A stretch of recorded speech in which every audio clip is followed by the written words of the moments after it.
Bonjour, bienvenue sur ma chaîne. Donc aujourd'hui on va parler des 5 C, c'est-à-dire le minimum à avoir quand on sort dans la nature, en randonnée, en vélo, en bivouac, peu importe. Donc c'est 5 éléments indispensables, enfin 5 éléments, 5 objets indispensables en fait, qui sont un contenant, un objet pour la combustion, un cordage, un objet pour couper et pour couvrir. Voilà, à partir de ça, normalement, on est censé pouvoir survivre. Donc on va commencer par le contenant. Donc le contenant en fait, au principe dans son sac de randonnée on a une gourde. Donc voilà, quand on est en randonnée on n'a pas forcément besoin de ce genre de kit. En principe on a ce qu'il faut. Mais voilà, une gourde sinon de l'armée qui possède un quart en inox pour faire chauffer et désinfecter l'eau. Donc c'est tout de même plus utile qu'une gourde plastique. Ensuite, on peut avoir aussi ce genre de choses qu'on peut trouver dans la nature, hein, si on n'a pas... Malheureusement, on la trouve dans la nature si on n'a pas de gourde sur soi. Si on est parti, je sais pas, à vélo ou en voiture, qu'on n'a pas de gourde, on peut trouver ce genre de choses. Ou également ce genre de choses. Voilà, donc c'est bien évidemment pour récupérer de l'eau qui va être souillée et qu'on va pas boire directement dans la boîte ou dans la bouteille qu'on a trouvé par terre, mais qu'on va filtrer et désinfecter ensuite. On peut également acheter ce genre de kit si on pratique régulièrement la rando, le bivouac. Ça c'est plutôt pas mal à voir. Donc, avec une poche pour le récupérer l'eau sale et un kit de filtration qui est plutôt efficace et plutôt de petite taille. Donc ensuite, on va parler un petit peu de la combustion. Donc la combustion, le plus simple pour les gens qui ne savent pas forcément allumer un feu, ça restera le briquet ou les allumettes. Donc celles-ci sont dans une boîte étanche, histoire que le jour où on en a besoin, elles puissent allumer. Et également, elles s'allument sans grattoir, sur un caillou, sur une surface rugueuse. Donc pas besoin de grattoir non plus. Donc ensuite, on a tout ce qui est fire steel. Donc on a ce genre de modèle, hein, magnésium, ferrocérium, plus exactement. Et donc voilà, qui produit des étincelles et qui allume n'importe quel élément sec, comme de l'herbe, comme de l'amadouvier, de la delvinia concentrique, de l'écorce de bouleau, du bois gras, enfin, peu importe. Peu importe l'amadou, hein, si vous connaissez un petit peu les méthodes pour faire du feu, en principe vous connaissez ces amadous. Après on a des modèles aussi un peu plus gros, hein. Ça c'est un cadeau de Christophe, de la chaîne Christophe Black Wolf, donc que je salue en passant.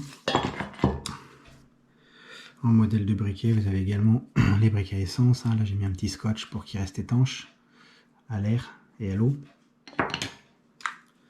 Les briquets solaires aussi qui fonctionnent plutôt bien, hein, avec un morceau d'amadouvier par exemple. Et ça vous fait un petit démarrage de braise. Après bon, il suffit de vous mettre dans un nid d'herbe sèche et ça va finir par prendre. Le briquet qu'on appelle le briquet des poilus de mémoire, qui est juste simplement une mèche en coton avec une pierre qui fait quelques étincelles. Et voilà, en fait, une fois que la mèche démarre, c'est pareil, vous la coupez, vous la mettez dans un nid d'herbe et ça va prendre.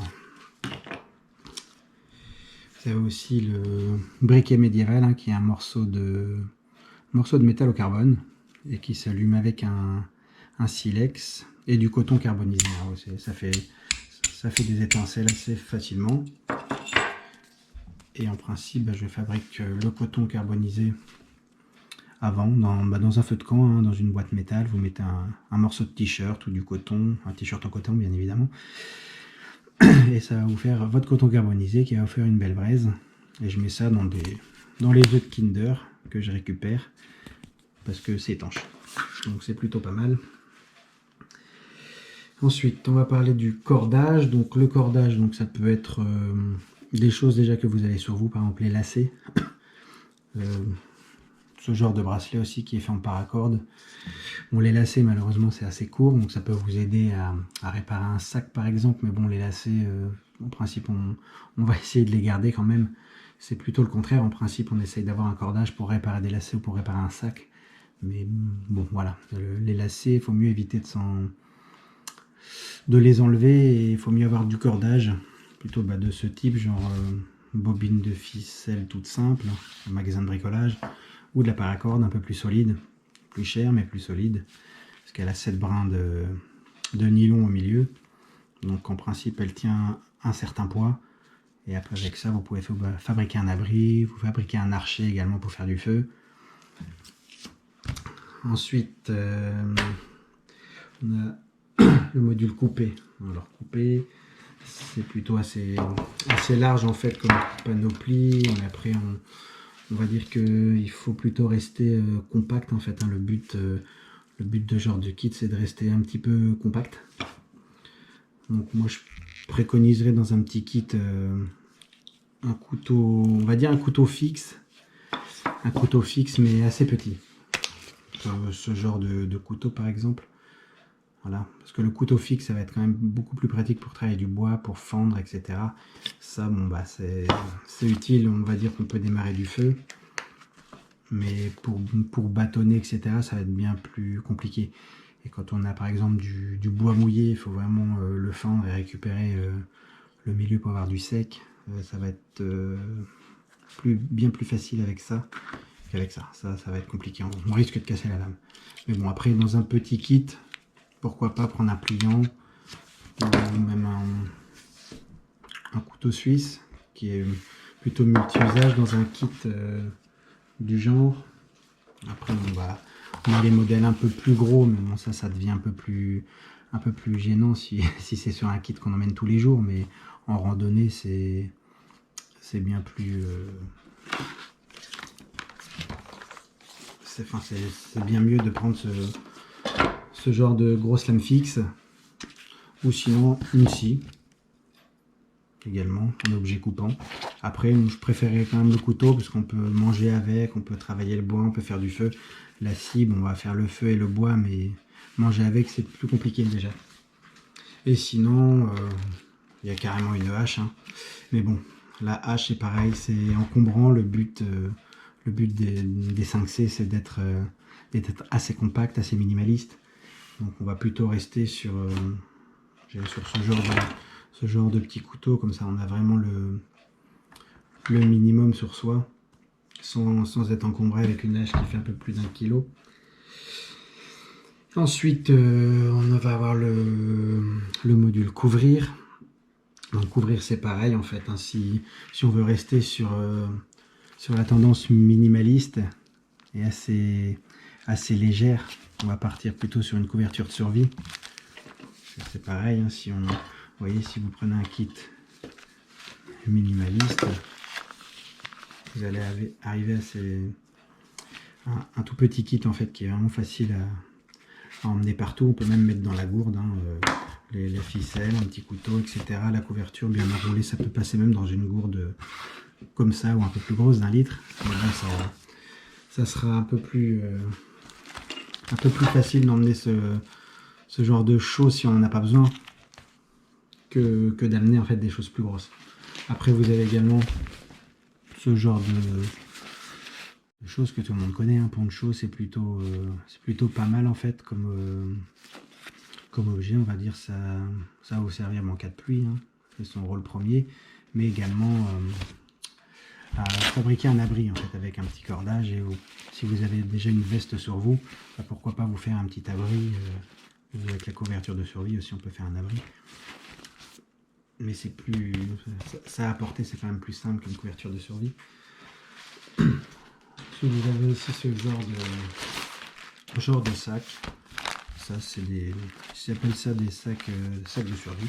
En fait c'est tout simplement comme un sac poubelle géant en fait, pour se mettre dedans, avec des petits rappels sur les signaux, etc. et quelques règles de base sur la survie. Donc ça je le prends en principe quand je vais faire du snowboard en montagne. Comme ça, bon j'ai pas forcément besoin de matériel pour camper, mais voilà, je prends quand même un minimum. Ou ce genre de choses également. Ça c'est pareil, c'est plus utilisé sur quand je vais en montagne ou quand je vais faire du ski ou snowboard, des choses comme ça. C'est vraiment un abri de survie, on appelle ça. Et en fait, il suffit de se mettre dos à dos, ou même tout seul, hein, et il est complètement refermé en fait sur la personne. Ça va garder un petit peu la chaleur du corps, avec une petite aération et une lucarne pour voir si les secours arrivent. Hein. Bien sûr, la couleur qui va bien pour appeler les secours, on va dire. Et ensuite, un peu plus gros, la couverture en laine. Ça, c'est plus, on va dire, pour un modèle 5C dans la voiture. Ça sera plus facile à transporter en voiture quand même. Dans le sac, c'est un peu lourd, un peu encombrant. Mais à savoir que la laine garde ses propriétés thermiques, même mouillées. Donc c'est plutôt intéressant quand même d'avoir ça dans la voiture. C'est le mieux, hein, parce que bon, en randonnée, je vais plutôt prendre un sac de couchage que ce genre de couverture. Voilà. Bon bah écoutez, à la prochaine vidéo.